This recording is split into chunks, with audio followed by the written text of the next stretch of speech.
Assalamualaikum, saya Azhar. Ini nak share aktiviti kita malam ini. Malam apa dah pukul 1 dah di Kuantan, Pahang.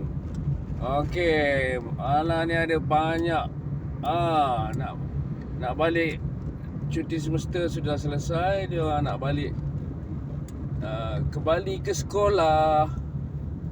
Ni boleh pilih mana-mana yang tu. Terminal Central Kuantan. Banyak demand ni. Ini Maxim. Grab pun ada juga tadi. Jadi siapa yang, jom kita menyediakan perkhidmatan ya untuk adik-adik kita yang nak balik ke kampus. Banyak ni UIA ni. Yang ni bukan UIA, ini Sungai Karang. Ini Khalid Al-Walid kembali ke medan ilmu. Ini Kolej Kemahiran Tinggi Mara, jauh sikit. Ni Mahalah sama juga. Banyak ni. Banyak demand ni. Mesin saja. Grab ni apa benda lah nak suruh saya pergi time buka di City Hotel kat bandar. Dia cakap higher chance of bookings. Tak pernah lah dapat macam tu. Apa benda ni dia? Alah.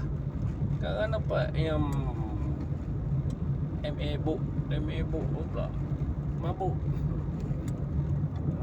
Okey, saya ni dah dia tutup pagar. Nasib baik tak laju. Okey. Pagar UIA dia buka sebelah sini saja pula. Jadi kita hati-hatilah. Traffic light yang ni memang lasa sangat lama. Kita nak masuk balik ke tu. Nak masuk balik bypass tu. Saya tunggu lah situ. Baik kita terus je, terus ke kiri ataupun bila Grab. Apa Grab ni? Evergreen Homes.